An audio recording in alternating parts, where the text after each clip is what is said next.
Item ಯಾವುದೇ ಇರಲಿ try ಮಾಡಿ ಆಚಿ ಚಿಕನ್ ಮಸಾಲಾ. ಆಚಿ ಚಿಕನ್ ಮಸಾಲಾ.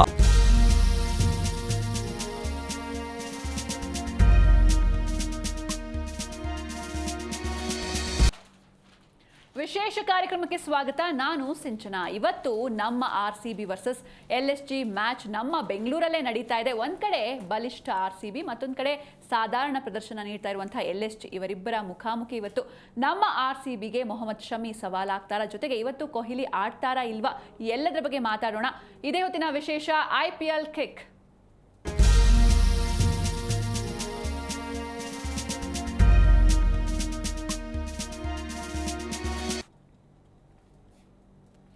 ಎಸ್, ಇವತ್ತು ಈ ಬಗ್ಗೆ ಮಾತಾಡೋದಕ್ಕೆ ನಮ್ಮ ಜೊತೆ ಮಲ್ಲಿಕಾರ್ಜುನ್ ಪಾಟೀಲ್ ಅವರಿದ್ದಾರೆ. ಹೆಲೋ ಪಾಟೀಲ್ ಸರ್, ಕಾರ್ಯಕ್ರಮಕ್ಕೆ ಸ್ವಾಗತ.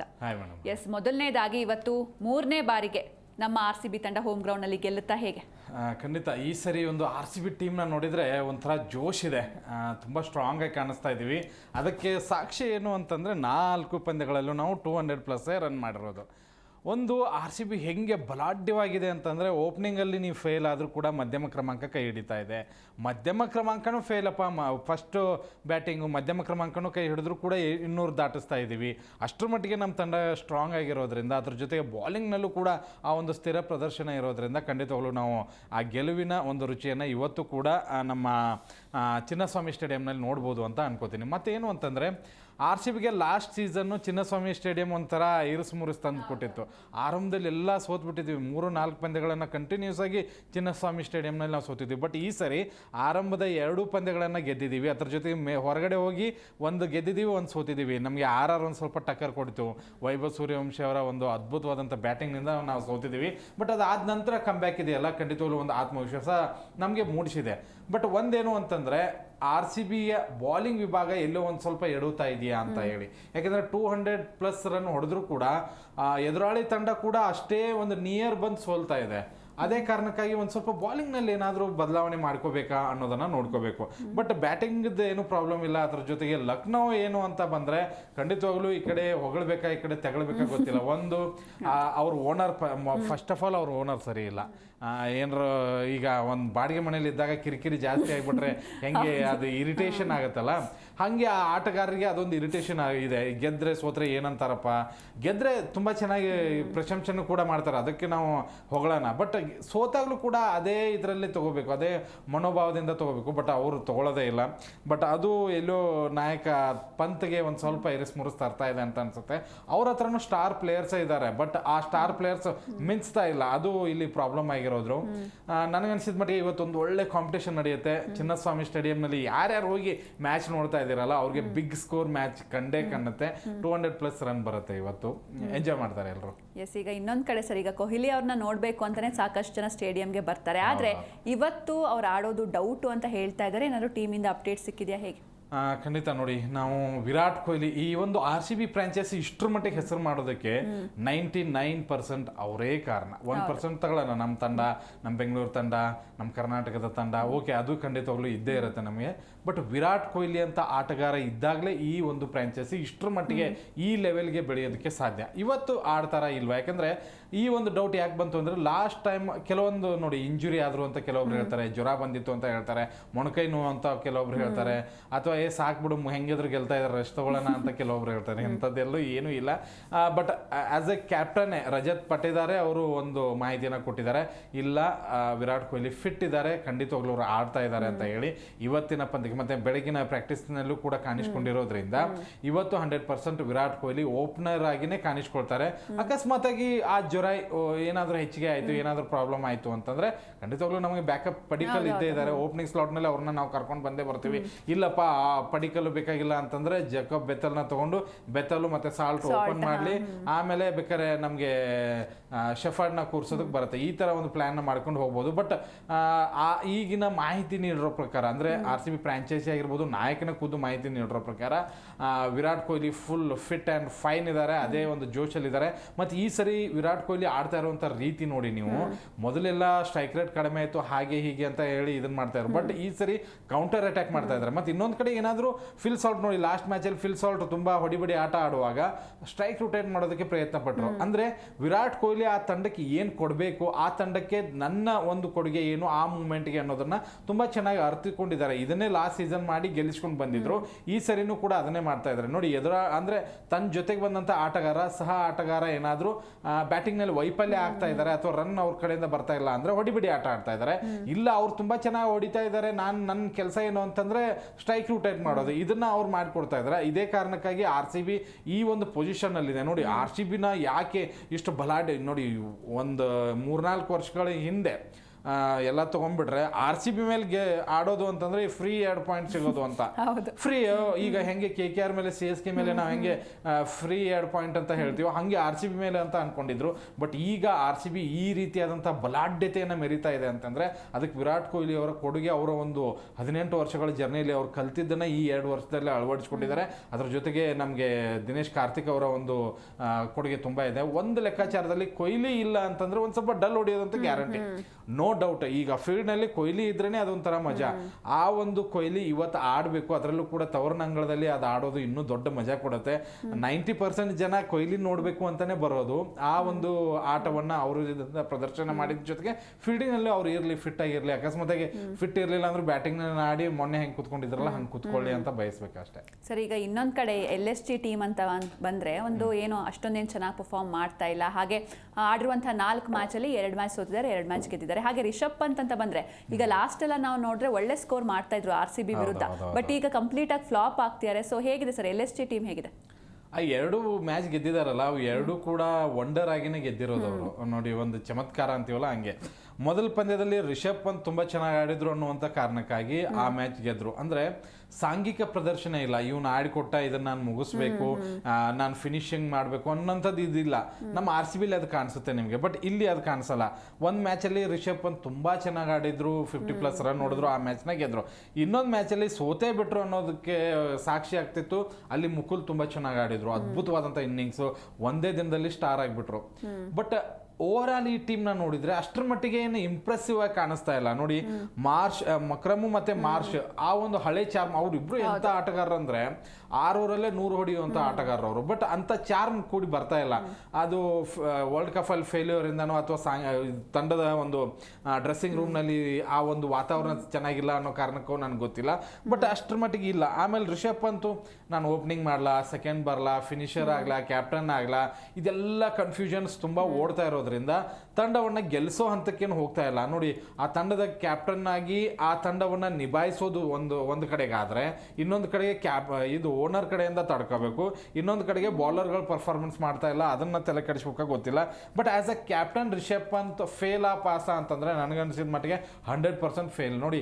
ನೀವು KL ರಾಹುಲ್ನಂತ ಆಟಗಾರ, ದಿಗ್ಗಜ ಆಟಗಾರನ ಕೂರಿಸಿ ಅಥವಾ ಅವ್ರನ್ನ ಬಿಟ್ಟು ಈ ಆಟಗಾರನ ತಗೊಂಡಿದ್ದೀರಾ. ರಿಷಬ್ ಪಂತ್ ಹೇಗೆ ಅಂತಂದ್ರೆ ಕೊನೆ 4 ಓವರಲ್ಲಿ ಆಡುವಂತ ಆಟಗಾರ, ಬಿಗ್ ಇನ್ನಿಂಗ್ಸ್ ಕಟ್ಟಬೇಕು ಅಂತಂದ್ರೂ ಕೂಡ ಆಸ್ ಅ ಫಿನಿಷರ್ ಆಗಿ ನಾನು ನೋಡ್ತೀನಿ ಹೊರತು ನಂಬರ್ 3 ಸ್ಥಾನದಲ್ಲಿ ಖಂಡಿತವಾಗ್ಲೂ ನೋಡೋದಕ್ಕೆ ಇಷ್ಟಪಡಲ್ಲ. ಬಡೋನಿ ಒಳ್ಳೆ ಆಟ ಆಡ್ತಾರೆ, ಬಡೋನಿ ಹ್ಯಾಸ್ ಎ ಟ್ಯಾಲೆಂಟೆಡ್ ಒಳ್ಳೆ ಆಟಗಾರ. ಬಟ್ ಈ ತಂಡ ಒಂದು ಸ್ವಲ್ಪ ತನ್ನ ಒಂದು ಬ್ಯಾಟಿಂಗ್ ಬಲಾಢ್ಯತೆಯನ್ನ ಮೆರಿತಾ ಇರೋದು ಪೂರನ್ ಅವರಿಂದ. ಪೂರನ್ ಇದ್ದಾನೆ, ಬಟ್ ಏನ್ ಮಾಡ್ತಾ ಇದ್ದಾರೆ ಪೂರನ್? ಏನು ಮಾಡ್ತಾ ಇಲ್ಲ. ವೆಸ್ಟ್ ಇಂಡೀಸ್ ಆಟಗಾರ ವೇಸ್ಟ್ ಆಗ್ತಾ ಇದ್ದಾರೆ. ಇನ್ನು ಸಮ್ಮದ್ ಹೇಳ್ಕೊಳ್ಳುವಂತ ಪರ್ಫಾರ್ಮೆನ್ಸ್ ಬಂದಿಲ್ಲ. ಮುಕುಲ್ ಖಂಡಿತವಾಗ್ಲೂ ಒಂದು ಮ್ಯಾಚ್ ಅಲ್ಲಿ ಅವ್ರ ಶೋ ತೋರಿಸಿದ್ದಾರೆ, ಬಟ್ ಕಳೆದ ಪಂದ್ಯದಲ್ಲೂ ಕೂಡ ಮುಗ್ಗರಿಸಿದ್ದಾರೆ. ಬಟ್ ಅಂತ ಯಂಗ್ಸ್ಟರ್ಸ್ ಆಸ್ ಅ ಫಿನಿಷರ್ ಆಗಿ ಏನಾದರೂ ಕಮಾಲ್ ಮಾಡಿದ್ರೆ ಬರುತ್ತೆ. ಆಮೇಲೆ ಶಮಿ ಆಗಿರ್ಬೋದು, ಅವೇಶ್ ಖಾನ್, ದಿಗ್ವೇಶ್, ಪ್ರಿನ್ಸ್ ಯಾದವ್ ಇದ್ದಿದ್ರಲ್ಲೇ ಬೆಟರ್ ಪರ್ಫಾರ್ಮೆನ್ಸ್. ಬಾಲಿಂಗ್ ಒಂದು ಸ್ವಲ್ಪ ಸ್ಟ್ರಾಂಗ್ ಆಗೇ ಇದೆ, ಬಟ್ ಬ್ಯಾಟಿಂಗ್ನಲ್ಲಿ ಅಟ್ಟರ್ ಫ್ಲಾಪ್ ಪ್ರದರ್ಶನ. ನನಗನ್ಸಿದ ಮಟ್ಟಿಗೆ ಆ ಒಂದು RCBಗೆ ಕಾಂಪಿಟೇಷನ್ ಕೊಡುವಂಥ ತಂಡ ಅಂತ ಅನ್ಕೊಂಡ್ರೆ ಖಂಡಿತವಾಗ್ಲೂ ಇಲ್ಲ ಅಂತ. ಸರ್, ಈಗ 2 ತಂಡಗಳ ಬೌಲಿಂಗ್ನ ಕಂಪೇರ್ ಮಾಡಿದ್ರೆ ಹೇಗಿದೆ? ಅಂದ್ರೆ ಮೊಹಮ್ಮದ್ ಶಮಿ ಏನಾದರೂ ಚಾಲೆಂಜ್ ಆಗಬಹುದಾ RCBಗೆ? ಖಂಡಿತ ಎಕ್ಸ್ಪೀರಿಯನ್ಸ್ ಇದೆ. ಆಮೇಲೆ ಟೀಮ್ ಇಂಡಿಯಾ ತುಂಬ ಪಂದ್ಯಗಳನ್ನ ಗೆಲ್ಲಿಸ್ಕೊಂಡಂಥ ಅನುಭವ ಮತ್ತು ಒಳ್ಳೆ ಸ್ವಿಂಗ್ ಇದೆ. ಓಪನಿಂಗ್ 6 ಓವರ್ಸಲ್ಲಿ ಅವರು 3 ಓವರ್ ಮಾಡಿದ್ರು ಕೂಡ ಅಡ್ಡಿಲ್ಲ, ಅಂಥ ಒಳ್ಳೆ ಬೌಲರು. ಬಟ್ ಇತ್ತೀಚೆಗೆ ಇಂಟರ್ನ್ಯಾಷನಲ್ ತಂಡಕ್ಕೆ ಆಯ್ಕೆ ಆಗಿಲ್ಲ ಅನ್ನುವಂಥ ತಲೆನೋವು ಖಂಡಿತವಾಗ್ಲೂ ಇದೆ. ಆ ಪ್ರೆಷರ್ ಖಂಡಿತವಾಗ್ಲೂ ಇದೆ. ಕಮ್ ಬ್ಯಾಕ್ ಆಗಬೇಕು ಅನ್ನೋಂಥ ಪ್ರೆಷರ್ ಖಂಡಿತವಾಗ್ಲೂ ಇದೆ. ಶಮಿ ಒಂದು ಸ್ವಲ್ಪ ನಮಗೆ ಟಕ್ಕರ್ ಕೊಡ್ಬೋದು. ಸಾಲ್ಟ್ನ ವಿಕೆಟ್ ತೆಗೆಯೋದಕ್ಕೆ ಈತನ ಒಂದು ಬೌಲಿಂಗ್ ಒಂದು ಚಾಕಚಕ್ಯತೆ ಖಂಡಿತವಾಗ್ಲೂ ಬರುತ್ತೆ. ಅವ್ರಿಗಿಂತನೂ ನನಗೆ ಪ್ರಿನ್ಸ್ ಯಾದವ್ ಒಂದು ಸ್ವಲ್ಪ ಇಂಪ್ರೆಸಿವ್ ಆಗಿ ಕಾಣಿಸ್ತಾ ಇದ್ದಾರೆ. ಇಬ್ರು ಸಾಮ್ಯತೆ ಕಾಣಿಸ್ತಾ ಇದೆ. ಪ್ರಿನ್ಸ್ ಯಾದವ್ ಎಷ್ಟು ಒಳ್ಳೆ ಬೌಲಿಂಗ್ನ ಹಾಕ್ತಾ ಇದ್ದಾರೆ ಅಂತಂದ್ರೆ ಎಲ್ಲೇ ಒಂದು 10-20 ಇಂಟರ್ನ್ಯಾಷನಲ್ ಪಂದ್ಯ ಆಡಿ ಬಂದಿದ್ದಾರೇನೋ ಅಂತ ಒಳ್ಳೆ ಬೌಲಿಂಗ್ ಇವ್ರ ಕಡೆಯಿಂದ ಬೀಳ್ತಾ ಇದೆ. ಅದು ಇವ್ರಿಗೆ ಪ್ಲಸ್ ಆಗ್ತಾ ಇರೋದು. ದಿಗ್ವೇಶ್ ಮೊದಲ ಪಂದ್ಯದಲ್ಲಿ ಕೂರಿಸಿದ್ರು, ಆಮೇಲೆ ಅವ್ರನ್ನ ಬಂದ ಮೇಲೆ 2 ಮ್ಯಾಚ್ನ ಗೆದ್ದಿದ್ದಾರೆ. ದಿಗ್ವೇಶ್ ಆಲ್ವೇಸ್ ಒಳ್ಳೆ ಸ್ಪಿನ್ ಅಟ್ಯಾಕರ್, ಒಳ್ಳೆ ಆ ಒಂದು ಚಾಕಚಕ್ಯತೆ ಇದೆ, ಖಂಡಿತವಾಗ್ಲೂ ಇದೆ.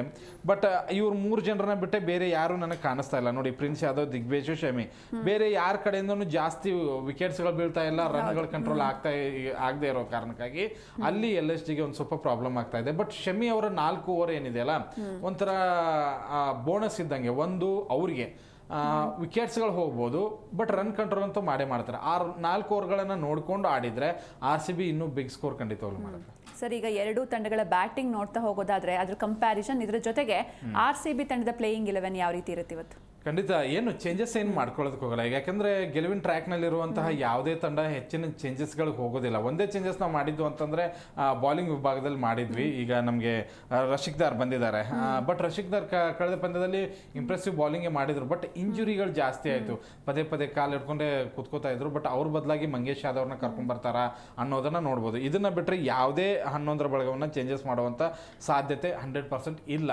ಅಕಸ್ಮಾತಾಗಿ ಕೊಹ್ಲಿ ಇಂಜುರಿ ಇಲ್ಲ ಅಂತಂದ್ರೆ ಅಥವಾ ಅವ್ರಿಗೆ ಜ್ವರ ಇಲ್ಲ ಅಂತಂದ್ರೆ ಖಂಡಿತವಾಗ್ಲೂ ವಿರಾಟ್ ಕೊಹ್ಲಿ ಮತ್ತೆ ಫಿಲ್ ಸಾಲ್ಟ್ ಓಪನಿಂಗ್ನಲ್ಲೇ ಕಮಾಲ್ ಮಾಡೋದಂತೂ guarantee. Phil Salt come back ಆಗಿದ್ದಾರೆ, ಅದು ನಮಗೆ ದೊಡ್ಡ ಪ್ಲಸ್ ಪಾಯಿಂಟ್. ವಿರಾಟ್ ಕೊಹ್ಲಿ ಅಂತ ಆಟಗಾರರು ಹೊಡಿ ಆಟ ಆಡ್ತಾ ಇದ್ದಾರೆ. ಆ 6 ಓವರ್ಸ್ ಏನಿದೆಯಲ್ಲ ಪವರ್ ಪ್ಲೇನ ತುಂಬ ಚೆನ್ನಾಗಿ ಯೂಸ್ ಮಾಡ್ಕೊಳ್ತಾ ಇದ್ದಾರೆ. ಇನ್ನು ಪಡಿಕಲ್ ಬಗ್ಗೆ ಎಷ್ಟು ಹಾಡಿ ಹೊಗಳಿದ್ರು ಸಾಧ್ಯನೇ ಇಲ್ಲ. ಮತ್ತೇನು ಅಂತಂದ್ರೆ ನಮ್ಮ ಕನ್ನಡಿಗ ಅನ್ನುವಂಥ ಹೆಮ್ಮೆ ಬೇರೆ, ತುಂಬ ಚೆನ್ನಾಗಿ ಆಡ್ತಾ ಇದ್ದಾರೆ. ಆಮೇಲೆ ರಜತ್ ಫಟೇದಾರ್ ಈ ತಂಡದ ನಾಯಕ, ಯಾವ ತಂಡದಲ್ಲೂ ನಾಯಕ ಇಷ್ಟರ ಮಟ್ಟಿಗೆ ಇಂಪ್ರೆಸಿವ್ ಆಗಿ ಬ್ಯಾಟಿಂಗ್ನ ಮಾಡ್ತಾನೆ ಇಲ್ಲ. ಬರ್ತಾ ಇದ್ದಾರೆ, ಬಿಗ್ ಹಿಟ್ ಮೊದಲ ಬಾಲಿಂದ ಮಾಡ್ತಾ ಇದ್ದಾರೆ, ಸ್ಪಿನ್ನರ್ಗಳನ್ನ ಅಳಿಸ್ತಾ ಇದ್ದಾರೆ. ಆ ಒಂದು 20 ಬಾಲಲ್ಲಿ 50 ರನ್ಗಳನ್ನ ಪಡಿತಾ ಇದ್ದಾರೆ ನೋಡಿ. ಆ ಮಧ್ಯಮ ಕ್ರಮಾಂಕವನ್ನು ಎಷ್ಟರ ಮಟ್ಟಿಗೆ ಬಲಾಢ್ಯ ಮಾಡ್ತಾ ಇದ್ದಾರೆ ಅಂದ್ರೆ ಪ್ರತಿಯೊಂದು ಮ್ಯಾಚಲ್ಲೂ ನಾವು 200+ ಆಗಬೇಕು. ಆ ಒಂದು ಕಾರಣಕ್ಕೆ ರಜತ್ ಪಟೇದಾರೆ ಅರ್ಧ ಕಾರಣ ಆಗ್ತಾ ಇದ್ರು. ಅಷ್ಟು ಚೆನ್ನಾಗಿ ಅಂದ್ರೆ ಓಪನಿಂಗ್ ಸ್ಲಾಟ್ನಲ್ಲಿ ಒಳ್ಳೆ ರನ್ ಬಂದ್ರು ಕೂಡ ಅದನ್ನ ಪಿಕ್ ಮಾಡ್ಕೊಂಡು ಮುಂದೆ ಹೋಗಬೇಕು. ಅದನ್ನ ತುಂಬಾ ಚೆನ್ನಾಗಿ ಮಾಡ್ತಾ ಇರೋದು ರಜತ್ ಪಟೇದಾರ್ ನೋಡಿ. ನಾವು ಇಷ್ಟು 240 ಹೊಡೆದ್ರು ಕಡಿಮೆ ಅನಿಸ್ತಾ ಇದೆ. ಯಾಕೆ ಅಂತಂದ್ರೆ ರಜತ್ ಪಟೇದಾರ್ ಅಷ್ಟೊಂದು ಒಳ್ಳೆ ಆರಂಭ ಕೊಟ್ಟಿರ್ತಾರೆ. ಅದೇ ಕಾರಣಕ್ಕಾಗಿ ಅದಾದ ನಂತರ ಟೀಮ್ ಡೇವಿಡ್ ಆ ಒಂದು ಫಿನಿಷರ್ ಖಂಡಿತವಾಗ್ಲೂ ಚಿನ್ನಸ್ವಾಮಿ ಸ್ಟೇಡಿಯಂ ಅಂದ್ರು ಅವ್ರಿಗಂತೂ ಸ್ವರ್ಗ. ಅದು ಏನು ಗೊತ್ತಿಲ್ಲ, ಚಿನ್ನಸ್ವಾಮಿ ಅಂತ ಪಿಚ್ ಇದ್ರೆ ಸಾಕು, ಅವ್ರು ಎಂಥದ್ದೇ ಎದುರಾಳಿ ಇರಲಿ, ಯಾವುದೇ ಬೌಲರ್ ಇರಲಿ ಹೊಡಿತಾರೆ. ಆಮೇಲೆ ಜಿತೇಶ್ಗೆ ಅವಕಾಶ ಸಿಕ್ಕಲು ಒಂದು 2-3 ಮ್ಯಾಚಲ್ಲೂ ಅದನ್ನು ಉಪಯೋಗಿಸ್ಕೊಂಡಿಲ್ಲ. ಬಟ್ ಯಾವುದೇ ಸಮಯದಲ್ಲೂ ಕೂಡ ಕಮ್ ಬ್ಯಾಕ್ ಮಾಡುವಂಥ ಆಟಗಾರ. ಶೆಫರ್ಡ್ಗೆ ಹೆಚ್ಚಿನ ಅವಕಾಶ ಸಿಕ್ಕಿಲ್ಲ. ಬಟ್ ನನಗೇನು ಅನ್ಸುತ್ತೆ ಅಂದರೆ ಶೆಫರ್ಡ್ ಬದಲಾಗಿ ಯಾಕೆ ನಾವು ಜೇಕಬ್ ಬೆಥೆಲ್ನೇ ತಗೋಬಾರ್ದು ಅಂತ ಒಂದ್ಸರಿ ಅನ್ಸುತ್ತೆ ಖಂಡಿತವಾಗ್ಲೂ. ಯಾಕಂದರೆ ಶೆಫರ್ಡ್ ಹೇಳ್ಕೊಳ್ಳುವಂಥ ಬಾಲಿಂಗ್ ಪ್ರದರ್ಶನನೂ ಇಲ್ಲ, ಹೇಳ್ಕೊಳ್ಳುವಂಗೆ ಬ್ಯಾಟಿಂಗು ಆಡಿಲ್ಲ.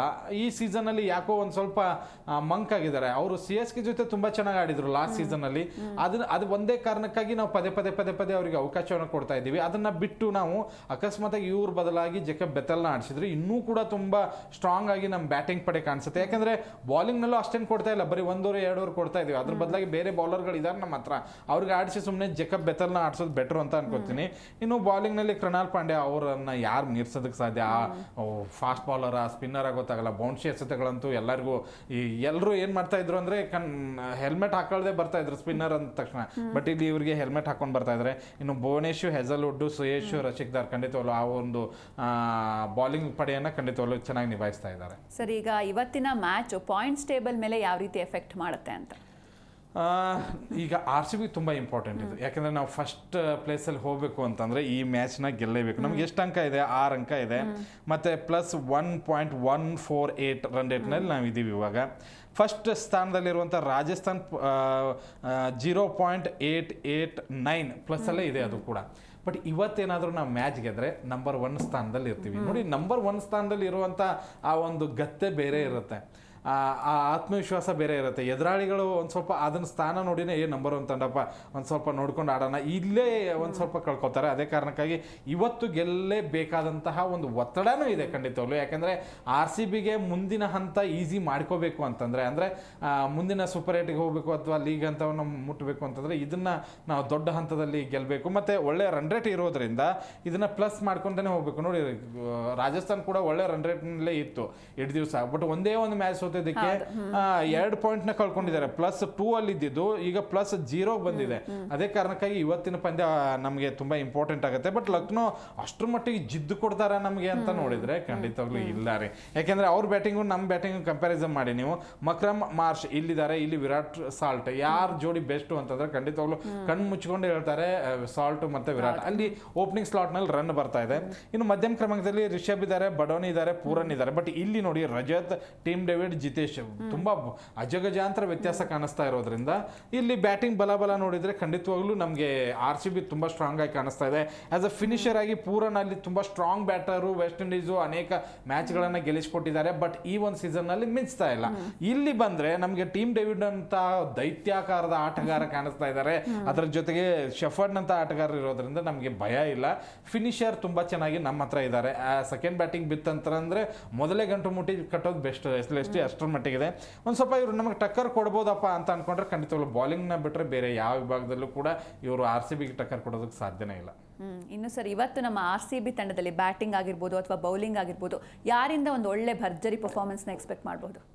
ಬ್ಯಾಟಿಂಗ್ ಖಂಡಿತವಾಗ್ಲೂ ನಾನು ರಜತ್ ಪಟೇದಾರ್ದೇ ತಗೋತೀನಿ. ಯಾಕಂದರೆ ಆ ತಂಡವನ್ನು ಹೇಗೆ ಮುನ್ನಡೆಸ್ತಾ ಇದ್ದಾರೆ ಅನ್ನೋ ಇಂಪ್ರೆಸ್ಗಿಂತ ತಂಡದಲ್ಲಿ ಬ್ಯಾಟಿಂಗ್ ಹೆಂಗೆ ಆಡ್ತಾ ಇದ್ದಾರೆ ಅನ್ನೋದನ್ನೇ ಒಂದು ಸ್ವಲ್ಪ ಜಾಸ್ತಿ ಇಂಪ್ರೆಸಿವ್ ಆಗಿ ಮೂಡಿ ಬರ್ತಾ ಇದೆ. ಯಾಕಂದರೆ ಆ ಆಟಗಾರ ಹೇಗೆ ಅಂತಂದರೆ 20 ಬಾಲಲ್ಲಿ 55 ರನ್ನನ್ನು ಹೊಡಿತಾ ಇರೋದ್ರಿಂದ 300 ಸ್ಟ್ರೈಕ್ ರೇಟ್ ಇರೋದ್ರಿಂದ ಮಧ್ಯಮ ಕ್ರಮಾಂಕದಲ್ಲಿ ಬಿಗ್ ಸ್ಕೋರ್ ಬರ್ತಾ ಇದೆ. ಅಂದರೆ ನೀವು 10 ಓವರ್ ತನಕನೂ 70, 80, 100 ರನ್ ನೋಡಿದ್ರು ಕೂಡ 15 ಓವರ್ ಆಗೋದ್ರಲ್ಲೇ 160 ರನ್ ದಾಟಿ ಬಿಟ್ಟಿರುತ್ತೆ. ಇನ್ನು ಕೊನೆಗೆ 4 ಓವರ್ ಇದ್ದಾಗ ಅವ್ರು ವಿಕೆಟ್ ಹೋದ್ರು ಕೂಡ ಡೇವಿಡ್ನಂತ ಆಟಗಾರ ಇದ್ರೆ ಅದು 240+ ಖಂಡಿತವಾಗ್ಲೂ ಹೋಗುತ್ತೆ. ಅದೇ ಕಾರಣಕ್ಕಾಗಿ ಆಸ್ ಅ ಕ್ಯಾಪ್ಟನ್ ಆಗಿ ನನಗೆ ಅವರು ಅಷ್ಟು ಸಕ್ಸಸ್ ಆಗಿದ್ದಾರೆ ನನಗೆ ಗೊತ್ತಿಲ್ಲ. ಈ ಕೆಲವೊಂದು ಬ್ಯಾಡ್ ಡಿಸಿಷನ್ಗಳನ್ನು ತೆಗೆದುಕೊಂಡಿರೋದ್ರಿಂದ ಅಷ್ಟು ನಾನು ಮಾರ್ಕ್ಸ್ ಕೊಡಲ್ಲ. But as a player, as a batsman ಅಂತ ಹೋದರೆ ಖಂಡಿತವಾಗ್ಲೂ ಈ ತಂಡದ ಗೆಲುವಿನ ರೂವಾರಿ ರಜತ್ ಪಟೇದಾರ್ ತುಂಬ ಒಳ್ಳೆ ಬ್ಯಾಟಿಂಗ್ ಆಡಿದ್ದಾರೆ. 3 ಅರ್ಧಶತಕಗಳು ಬಂದಿದೆ ಬ್ಯಾಕ್ ಟು ಬ್ಯಾಕು. ಆ ಅರ್ಧಶತಕಗಳು ಹೇಗೆ ಬಂದಿದೆ ಅಂದರೆ ಎಲ್ಲವೂ ಕೂಡ 300 ಸ್ಟ್ರೈಕ್ ರೇಟ್ನಲ್ಲಿ ಇರೋದ್ರಿಂದ ಇವತ್ತು ಅವ್ರು ಮಿಂಚಬಹುದು ಅಂತಾನೆ. ಇನ್ನು ಬಾಲಿಂಗ್ ವಿಭಾಗದಲ್ಲಿ ಖಂಡಿತವಾಗ್ಲೂ ನನಗೆ ಇವತ್ತು ಸುಯೇಶ್ ಶರ್ಮಾ ಮೇಲೆ ಹೆಚ್ಚಿನ ಭರವಸೆ ಇದೆ. ಯಾಕಂದ್ರೆ ಸುಯೇಶ್ ಶರ್ಮಾ ಅವ್ರದ್ದು ದೂಸರಾ ಬಾಲ್ ಆಗಿರ್ಬೋದು, ಆಮೇಲೆ ಗೂಗ್ಲಿ ಬಾಲು ತುಂಬ ಚೆನ್ನಾಗಿ ಮೂಡಿ ಬರುತ್ತೆ ಚಿನ್ನಸ್ವಾಮಿ ಸ್ಟೇಡಿಯಂನಲ್ಲಿ. ಹೈಯೆಸ್ಟ್ ವಿಕೆಟ್ ಟೇಕರ್ ಇವರು ಇಲ್ಲ ಅಂತಂದ್ರೆ ಕೃಣಾಲ್ ಪಾಂಡೆ, ಇಬ್ಬರಲ್ಲಿ ಒಬ್ಬರು ಆಗ್ತಾರೆ. ಓಕೆ ಸರ್, ಈಗ ಇಲ್ಲಿವರೆಗೂ ನಾವು ನೋಡ್ಕೊಂತ ಬಂದಿದ್ದೀವಿ ಮ್ಯಾಚ್ಗಳನ್ನ. ಸೊ ನಿಮ್ಮ ಪ್ರಕಾರ ಟಾಪ್ 4 ಟಫ್ ಟೀಮ್ಸ್ ಯಾವುದು ಅಂತ ಅನ್ಸುತ್ತೆ?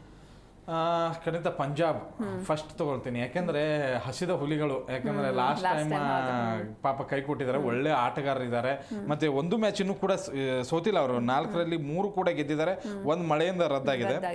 ಮತ್ತೆ Shreyas Iyer as A captain ಒಳ್ಳೆ ಕ್ಯಾಪ್ಟನ್ಸಿ ಮಾಡೋದ್ರ ಜೊತೆಗೆ ಒಳ್ಳೆ ಫಾರ್ಮ್ ನಲ್ಲಿ ಇದ್ದಾರೆ, ಒಳ್ಳೆ ಬ್ಯಾಟರ್ಗಳಿದ್ದಾರೆ. ಆ ಓಪನಿಂಗ್ ತುಂಬಾ ಚೆನ್ನಾಗಿ ಬರ್ತಾ ಇದೆ. ಪ್ರಿಯಾಂಶ್ ಶ್ಯಾರೆ ಆಗಿರ್ಬೋದು, ಪ್ರಭು ಸಿಮ್ರಾನ್ ಸಿಂಗ್ ಆಗಿರ್ಬೋದು, ಇದೆಲ್ಲ ತುಂಬಾ ಚೆನ್ನಾಗಿದೆ. ಬಾಲಿಂಗ್ ತುಂಬಾ ಚೆನ್ನಾಗಿರೋದ್ರಿಂದ ಪಂಜಾಬ್ ಖಂಡಿತವಾಗ್ಲೂ ಫಸ್ಟ್ ಪ್ಲೇಸ್ ಅಲ್ಲಿ ನಾನು ಇಟ್ಕೋತೀನಿ. ಅದಾದ ನಂತರ ರಾಜಸ್ಥಾನ. ಯಾಕಂದ್ರೆ ರಾಜಸ್ಥಾನದಲ್ಲಿ 3 ಜನ ಆಟಗಾರರು ಬ್ಯಾಟಿಂಗ್ ನಲ್ಲಿ ವೈಭವ ಮೆರಿತಾ ಇದ್ದಾರೆ. ವೈಭವ್ ಆಗಿರ್ಬೋದು, ಆಮೇಲೆ ಆಸ್ ಅ ಕ್ಯಾಪ್ಟನ್ ರಿಯಾನ್ ಆಗಿರ್ಬೋದು, ಎಲ್ಲರೂ ಕೂಡ ತುಂಬಾ ಚೆನ್ನಾಗಿ ಬ್ಯಾಟಿಂಗ್ ಇದನ್ನ ಮಾಡ್ತಾ ಇರೋದ್ರಿಂದ, ಮತ್ತೆ ಬಾಲಿಂಗ್ ಅವರು ತುಂಬಾ ಸಾಲಿಡ್ ಆಗಿದೆ.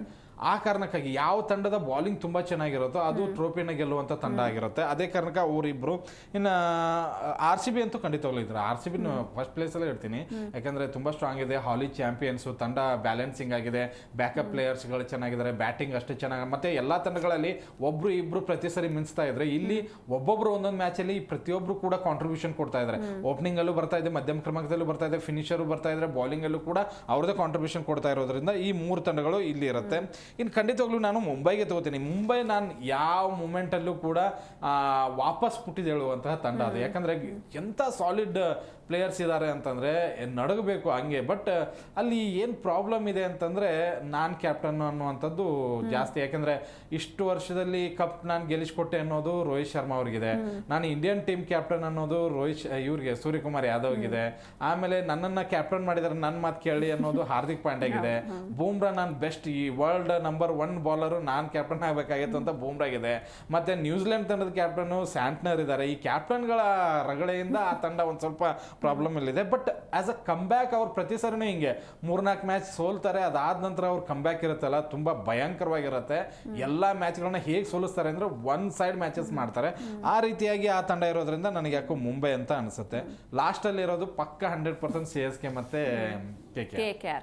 ಓಕೆ ಸರ್, ಈಗ ಇನ್ನೊಂದು ಕಡೆ ಇವತ್ತಿನ ಮ್ಯಾಚ್ನಲ್ಲಿ ಪಿಚ್ ರಿಪೋರ್ಟ್ ಯಾವ ರೀತಿ ಇದೆ, ಹಾಗೆ ಟಾಸ್ ಗೆಲುವು ಎಷ್ಟು ಮುಖ್ಯ ಆಗುತ್ತೆ? ಚಿನ್ನಸ್ವಾಮಿ ಸ್ಟೇಡಿಯಂ ಅಂತಂದ್ರೆ ಎಲ್ರಿಗೂ ಗೊತ್ತು, ಬಿಗ್ ಸ್ಕೋರ್ ಆಗೇ ಆಗುತ್ತೆ ಅಂತ ಹೇಳಿ. ರೆಡ್ ಸಾಯಿಲ್ ಪಿಚ್, ಯಾವುದೇ ಮಳೆ ಬರುವಂತ ಸಾಧ್ಯತೆ ಇಲ್ಲ. ಬಟ್ ಇವತ್ತು ಇಬ್ಬನಿ ಬರುವಂತ ಎಲ್ಲ ಚಾನ್ಸಸ್ ಇದೆ. ಆದ ಕಾರಣ ಟಾಸ್ ಗೆದ್ದವರು ಕಣ್ಣು ಮುಚ್ಕೊಂಡು ಫೀಲ್ಡಿಂಗ್ ನ ತಗೊಳ್ಬೇಕು. ಫೀಲ್ಡಿಂಗ್ ಏನಾದರೂ RCB ಕಡೆಗೆ ಏನಾದರೂ ಬಿತ್ತು ಅಂದರೆ 80% ನಾವು ಮ್ಯಾಚ್ ಗೆದ್ವಿ ಅಂತಾನೆ ತಿಳ್ಕೊಂಬಿಡಿ. ಅಷ್ಟರ ಮಟ್ಟಿಗೆ ನಮ್ಮ ಬಲಾಢ್ಯತೆ ಇದೆ.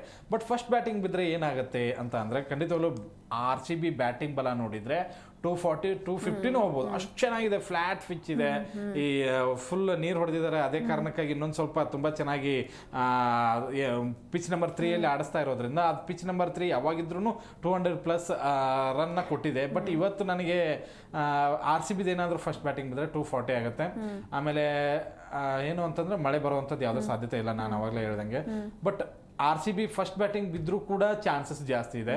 ಸೆಕೆಂಡ್ ಬ್ಯಾಟಿಂಗ್ ಬಿದ್ರಂತೂ ಇನ್ನೂ ಜಾಸ್ತಿ ಚಾನ್ಸಸ್ ಇದೆ. ಒಟ್ಟು RCB ಗೆಲ್ಲುವಂತ ಚಾನ್ಸಸ್ ಜಾಸ್ತಿ ಇದೆ. ಓಕೆ ಸರ್, ಈಗ ಎರಡೂ ತಂಡಗಳು ಅಂತ ತಗೊಂಡ್ರೆ ಎರಡೂ ತಂಡಗಳ ಕ್ಯಾಪ್ಟನ್ಸಿ ಬಗ್ಗೆ ಏನು ಹೇಳ್ತೀರಾ? ಎಷ್ಟು ಇಂಪ್ರೆಸ್ ಮಾಡಿದ್ದಾರೆ ನಿಮ್ಮನ್ನ?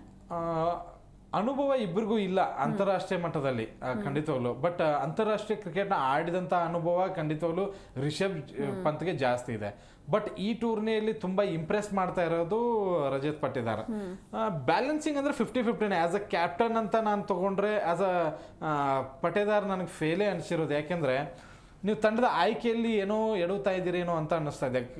ಶೆಫರ್ಡ್ನ ಕೂರಿಸ್ಬೇಕಾಗಿತ್ತು. ಬೆತೆಲ್ ಅಂತ ಆಟಗಾರರಿದ್ದಾರೆ. ಮತ್ತೆ ನೋಡಿ, ಮೊನ್ನೆ ವೆಂಕಟೇಶ್ ಅಯ್ಯರಿಗೆ ಚಾನ್ಸ್ ಕೊಟ್ಟಾಗ ಒಳ್ಳೆ ಫಿನಿಶ್ ಮಾಡಿದ್ದಾರೆ. ಅವ್ರನ್ನೂ ಕೂಡ ಇನ್ ಮಾಡ್ಕೋಬಹುದು, ಹೇಗೋ ಇಂಪ್ಯಾಕ್ಟ್ ಪ್ಲೇಯರ್ ಇದರಲ್ಲಿ. ಆಮೇಲೆ ಸುಯೇಶ್ ಶರ್ಮಾನ ನೀವು ಒಂದು ಪಂದ್ಯವನ್ನ ಬಿಟ್ಟಿದ್ರೆ, ಆ ಪಂದ್ಯವನ್ನ ಹೀನಾಯವಾಗಿ ಸೋತ್ರಿ ರಾಜಸ್ಥಾನ ವಿರುದ್ಧ. ಅಲ್ಲಿ ಎಲ್ಲೋ ತಪ್ಪು ಮಾಡಿದ್ರು. ಆಮೇಲೆ ಆಸ್ ಅ ಟೀಮ್ ಕೊಹ್ಲಿ ಇದ್ದಾಗ ಹೆಚ್ಚಿನ ಕ್ಯಾಮ್ರಾ ಫೋಕಸ್ ಎಲ್ಲ ಕೊಹ್ಲಿ ಮೇಲೆ ಇದ್ದಾಗ ಪಟೇದಾರ್ ಅಷ್ಟೊಂದು ಕಾಣಿಸ್ಕೊಳ್ಳೋದಿಲ್ಲ ಅನ್ನುವಂಥ ಆಪಾದನೆ ಇದೆ. ಬಟ್ ಆಸ್ ಅ ಕ್ಯಾಪ್ಟನ್ ನಾನು 50 ಕೊಡ್ತೀನಿ ಇವ್ರಿಗೆ. ಬಟ್ ಆಸ್ ಅ ಕ್ಯಾಪ್ಟನ್ ಇಲ್ಲಿಗೆ ಬಂದ್ರೆ 100% ರಿಷಬ್ ಪಂತ್ ಅವರ ಒಂದು ಚಾಕಚಕ್ಯತೆ ಎದ್ದು ಕಾಣಿಸುತ್ತೆ. ಕೆಲವೊಂದು ಸಂದರ್ಭಗಳಲ್ಲಿ ಬಾಲರ್ಗಳನ್ನ ಚೇಂಜಸ್ ಮಾಡಿರುವಂಥ ರೀತಿ ಆಗಿರ್ಬೋದು. ಆಮೇಲೆ ಬ್ಯಾಟರ್ಗಳಲ್ಲಿ ನಾನು ಫೇಲ್ ಆದ ತಕ್ಷಣ ಓಪನಿಂಗ್ ಬಿಟ್ಟು ಅವ್ರು 1 ಡೌನ್ ಬಂದ್ರು. ಅದನ್ನೆಲ್ಲ ನೋಡ್ಕೊಂಡ್ರೆ ಆ ತಂಡಕ್ಕೆ ಒಂದು ಪ್ಲಾನಿಂಗ್ ಅಂತ ರೂಪರೇಷೆನ ಮಾಡ್ತಾ ಇದ್ದಾರೆ. ಕ್ಯಾಪ್ಟನ್ಸಿ ಅಂತ ಬಂದಾಗ 60-40 ಕೊಡ್ತೀನಿ. ರಿಷಬ್ಗೆ ನಾನು ಜಾಸ್ತಿ ಕೊಡ್ತೀನಿ. ಇವತ್ತಿನ ಮ್ಯಾಚ್ಗೆ ಅಂತ ಬರೋದಾದ್ರೆ ಖಂಡಿತವಾಗ್ಲೂ ಇವತ್ತು ಕೊಹ್ಲಿ ಆಸ್ ಎ ಪ್ಲೇಯರ್ ಆಗಿ ಎಷ್ಟು ನೋಡಿತಾರೆ ಅನ್ನುವಂಥದ್ದು ನನಗೂ ಕುತೂಹಲ ಇದೆ. 50+ ರನ್ ಬಂದು ಅದ್ರ ಜೊತೆಗೆ ಮ್ಯಾಚ್ ವಿನ್ ಆದ್ರೆ ಖಂಡಿತವಾಗ್ಲೂ RCB ಫ್ಯಾನ್ಸ್ ಅಂತೂ ಹಬ್ಬ. ಇವತ್ತು ನೋಡಿ, ಫ್ಯಾನ್ಸ್ ಎಲ್ಲ ರೆಡ್ ಜರ್ಸಿಯಲ್ಲೇ ಕಾಣಿಸ್ಕೊಳ್ತಾರೆ. ಆ ಒಂದು ಕ್ರೌಡ್ ನಡುವೆ ಆಡೋದಿದೆಯಲ್ಲ, ಅದು ಇನ್ನೂ ಇಂಪ್ರೆಸಿವ್ ಆಗಿ ಕೇಳ್ಬರುತ್ತೆ. ನಾವು ಈ ಒಂದು ಕ್ರೌಡ್ ಬಿಡಿ, ಬೇರೆ ಕಡೆ ಮೊನ್ನೆ ರಾಜಸ್ಥಾನಕ್ಕೆ ಹೋಗಿದ್ವಿ. ರಾಜಸ್ಥಾನದಲ್ಲೂ ಕೂಡ RCB ಫ್ಯಾನ್ಸೇ ಜಾಸ್ತಿ ಇದ್ರು. ಈ ಮೊದಲೆಲ್ಲ ಏನಾಗ್ತಿತ್ತು ಅಂತಂದ್ರೆ RCB ಇಲ್ಲಿ ಆಡ್ತಾ ಇದ್ರು, CSK ಜೊತೆ ಆಡ್ತಾ ಇದ್ರು ಅಂದ್ರೆ 50% ಜನ CSK ಫ್ಯಾನ್ಸ್ ಇರ್ತಿದ್ರು. ಬಟ್ ಈಗ ಗೊತ್ತಿದೆ, ಅಲ್ಲಿ ಬಂದ್ರೆ ನಮ್ಮ ಮಾನ ಮರ್ಯಾದೆ ಹೋಗುತ್ತೆ ಅಂತ ಒಂದು 5% 2% ಜನ ಅಷ್ಟೇ ಬಂದಿದ್ರು. ಬಟ್ ಇವತ್ತು RCB ಫ್ಯಾನ್ಸ್ಗೆ ಹಬ್ಬ ಅಂತೂ ಖಂಡಿತವಾಗ್ಲೂ ಇದ್ದೇ ಇರುತ್ತೆ. ಮತ್ತೇನು ಅಂತಂದ್ರೆ ಆ ಒಂದು ಆಟದ ಗೆಲುವಿನ ಜೊತೆಗೆ ಕೊಹ್ಲಿ ಅವ್ರ ಕಾಂಟ್ರಿಬ್ಯೂಷನ್ ಇತ್ತಂದ್ರೆ ಅದು ಇನ್ನೂ ಡಬಲ್ ಖುಷಿ ಆಗುತ್ತೆ. ಬಟ್ ನಮ್ಗೆ ಈಗ ಏನು ಅಂತಂದ್ರೆ ಕೊಹ್ಲಿ ಅವ್ರು ಆಡ್ದಿದ್ರೆ ನಾವು ಗೆಲ್ಲಲ್ವಾ? ಮೊದಲೆಲ್ಲ ಹಂಗಿತ್ತು, ಕೊಹ್ಲಿ ಒಬ್ಬ ಔಟ್ ಆದ್ರೆ ಕಷ್ಟಪ್ಪ ತುಂಬಾ ಅಂತ ಹೇಳಿ. ಬಟ್ ಈಗ ಹಾಗಿಲ್ಲ ನೋಡಿ. ಆರಂಭದಲ್ಲಿ ವಿಕೆಟ್ ಬೇಕಾದ್ರೆ 2 ಸಾಲ್ಟು ಮತ್ತೆ ಕೊಹ್ಲಿ ವಿಕೆಟ್ 2 ಹೋಗ್ಲಿ. ಅದು ಅಲ್ಲಿ ಮಧ್ಯಮ ಕ್ರಮಾಂಕದಲ್ಲಿ ನಮ್ಮ ಕೈ ಹಿಡಿತಾ ಇದ್ದಾರೆ ದೇವದತ್ ಪಡಿಕ್ಕಲ್ ಬಗ್ಗೆ. ಪಡಿಕ್ಕಲ್ ಬಗ್ಗೆ ನಾವು ಇಂಪ್ರೆಸಿವ್ ಆಗಿ ಮಾತಾಡಲೇಬೇಕು. ಕೊಟ್ಟಂತ ಅವಕಾಶಗಳನ್ನ ಪ್ರತಿಯೊಂದು ಬಾರಿನೂ ಸದುಪಯೋಗ ಮಾಡಿಕೊಂಡಿದ್ದಾರೆ. ನಮ್ಮ ತಂಡದಲ್ಲಿ ಕನ್ನಡಿಗರಿಲ್ಲ ಅಂತ ಸಾಯ್ತಾ ಇದ್ರು ಕೆಲವೊಬ್ರು. ಈಗ ಕನ್ನಡಿಗರು ಇದ್ದಾರೆ, ಅವರೇ ರನ್ ಮಾಡ್ತಾ ಇದ್ದಾರೆ. ಅದ್ರ ಜೊತೆಗೆ 300 ಸ್ಟ್ರೈಕ್ ರೇಟ್ ನಲ್ಲಿ ಬ್ಯಾಟ್ ಬೀಸ್ತಾ ಇದ್ದಾರೆ. ಇದಕ್ಕಿಂತ ಏನ್ ಬೇಕು? ಖಂಡಿತವಾಗ್ಲೂ ಆಸ್ ಅ ಕ್ಯಾಪ್ಟನ್ ಇವ್ರನ್ನ ಇನ್ನೂ ಒಂದ್ ಸ್ವಲ್ಪ ಪ್ರಮೋಟ್ ಮಾಡಿ ಅಕಸ್ಮಾತ್ ಏನಾದ್ರೂ ಚಾನ್ಸಸ್ ಸಿಕ್ತು ಅಂತಂದ್ರೆ ಓಪನಿಂಗ್ ಆಡಿಸಿ, ನೋ ಪ್ರಾಬ್ಲಮ್. ಯಾಕಂದ್ರೆ ಕೊಹ್ಲಿ ಅವರಿಗೆ ಅಂತದ್ದು ಏನಾದ್ರೂ ಆರೋಗ್ಯ ಸಮಸ್ಯೆ ಇತ್ತು ಅಂದ್ರೆ ಇವತ್ತು ಪಡಿಕಲ್ನ ಆಡಿಸ್ಬೇಕು. ಬೇಕಾದ್ರೆ ಜಕೋಬ್ ಬೆಥೆಲ್ ಬಂದ್ರು ಕೂಡ 1 ಡೌನ್ ಆಡಿಸಿ ಅನ್ನೋದು ನನ್ನ ಅಭಿಪ್ರಾಯ. ಇದು ನಂತರ ಬರುವಂತಹ ಡೇವಿಡ್ ಜಿತೇಶ್ಗೆ ಯಾಕೋ ಒಂದ್ ಸ್ವಲ್ಪ ಅಷ್ಟರ ಮಟ್ಟಿಗೆ ಇಂಪ್ರೆಸಿವ್ ಬ್ಯಾಟಿಂಗ್ ಎಲ್ಲೂ ಕಾಣಿಸ್ಲಿಲ್ಲ. ಮೊನ್ನೆ 250 ಹೋಗ್ತೆ ಅಂತ ಅನ್ಕೊಂಡಿದ್ವಿ, ಅವರೇ ಒಂದ್ ಸ್ವಲ್ಪ ಎಲ್ಲೋ ಸ್ಲೋ ಆಡ್ಬಿಟ್ರ ಅಂತ ಅನ್ಕೋತಿದ್ದೀನಿ. ಶೆಫರ್ಡಿಗೆ ಸಾಕು ಅವಕಾಶಗಳು ಕೊಟ್ಟಿದ್ದು ಅಂತ ನಾನು ಅನ್ಕೋತೀನಿ. 4 ಮ್ಯಾಚಲ್ಲೂ ನೀವು ಹೇಳ್ಕೊಳ್ಳುವಂತ ಪರ್ಫಾರ್ಮೆನ್ಸ್ ಇಲ್ವೇ ಇಲ್ಲ. ಬ್ಯಾಟಿಂಗ್ ನಲ್ಲೂ ಫೇಲ್ ಆಗಿದ್ದೀರಾ, ಬಾಲಿಂಗ್ ನಲ್ಲೂ ಫೇಲ್ ಆಗಿದ್ದೀರಾ. ಆಸ್ ಅ ಫೀಲ್ಡರ್ನ ಅಂತ ಈಗ ನೋಡಿ, ಫೀಲ್ಡರ್ಗಳು ನಮ್ಮ ಹತ್ರ ತುಂಬಾ ಚೆನ್ನಾಗಿದ್ದಾರೆ. ಇಲ್ಲ ಅಂತಂದ್ರೆ ಏನ್ ಮಾಡ್ಬೇಕು ಅಂತಂದ್ರೆ, ನಾನು ಪ್ರತಿ ಸರಿ ಹೇಳುವಂಗೆ 3 ಫಾರಿನ್ ಪ್ಲೇಯರ್ಗಳನ್ನ ಮೊದಲು ಆಡಿಸ್ಬಿಡೋಣ. ಯಾರನ್ನ ಫಿಲ್ ಸಾಲ್ಟ್ನ ಆಡಿಸಿ, ಅದ್ರ ಜೊತೆಗೆ ಬೆಥೆಲ್ ಮತ್ತೆ ಶೆಫರ್ಡ್ ನ ಇಂಪ್ಯಾಕ್ಟ್ ಪ್ಲೇಯರ್ ಆಗಿ ತಗೊಳ್ಳೋಣ. ಆಮೇಲೆ ಹ್ಯಾಜಲ್ವುಡ್ ನ ಆಡಿಸೋದು, ಅದ್ರ ಜೊತೆಗೆ ಟೀಮ್ ಡೇವಿಡ್ ನ ಆಡಿಸೋದು. ಈ 3 ಜನರನ್ನ ಆಡಿಸಿ ಅಕಸ್ಮಾತ್ ಆಗಿ ಏನಾದ್ರೂ ನಿಮ್ಗೆ ಬ್ಯಾಟಿಂಗ್ ಪ್ರಾಬ್ಲಮ್ ಆಯ್ತು ಅಂದ್ರೆ ಶೆಫರ್ಡ್ ನ ಆಡಿಸಿ, ಬಾಲಿಂಗ್ ನಲ್ಲಿ ನಮಗೆ ಬೇಕಾಗಿತ್ತು ಅಂತಂದ್ರೆ ಇವ್ರನ್ನ ತಗೊಂಡ್ಬರೋದು ಬೆಟರ್ ಅಂತ ಅನ್ಕೋತೀನಿ. ಓಕೆ ಸರ್, ಇನ್ನು ಇವತ್ತು ನಮ್ಮ RCB ಗೆಲ್ಲುತ್ತೆ. ಥ್ಯಾಂಕ್ ಯು ಸೋ ಮಚ್ ನಮ್ಮ ಸ್ಟುಡಿಯೋಗೆ ಬಂದಿದ್ದಕ್ಕೆ. ಎಸ್, ಇವತ್ತು ನಮ್ಮ RCB ವರ್ಸಸ್ LSG ಮ್ಯಾಚ್ ಇದೆ. ಏನೇ ಆದ್ರೂ ನಮ್ಮ RCB ತಂಡ ಗೆದ್ದೇ ಗೆಲ್ಲುತ್ತೆ ಅನ್ನೋ ಕಾನ್ಫಿಡೆನ್ಸ್ ಇದೆ. ತವರಿನಲ್ಲಿ ಆರ್ಭಟ ಯಾವ ರೀತಿ ಇರುತ್ತೆ ಅಂತ ಇವತ್ತು ನೋಡೋದಕ್ಕೆ ಫ್ಯಾನ್ಸ್ ಕಾಯ್ತಿದ್ದಾರೆ ಅಂತ ಹೇಳ್ತಾ ಇದಾಗಿತ್ತು ಇವತ್ತಿನ ವಿಶೇಷ.